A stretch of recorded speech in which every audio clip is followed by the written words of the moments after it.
আসসালামু আলাইকুম বন্ধুরা।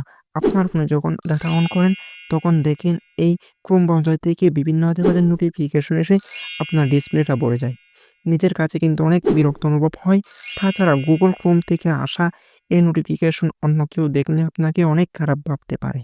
এটি বন্ধ হওয়ার জন্য যদি আপনি কিছু সেটিংস করেন, তাহলে আর আজেবাজে নোটিফিকেশন আসবে না আপনার ডিসপ্লেতে। ভিডিওটি শেয়ার করে সবাইকে দেখার সুযোগ করে দিন। আপনার একটা শেয়ারে সবার উপকার হতে পারে। এর জন্য আপনারা চলে যাবেন ক্রোম ব্রাউজারে। এরপর এখান থেকে উপর থ্রি লাইনে ক্লিক করে দিবেন।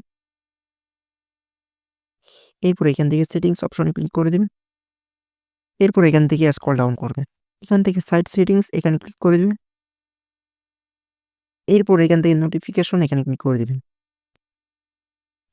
এখান থেকে আপনারা এটা বন্ধ করে দিবেন।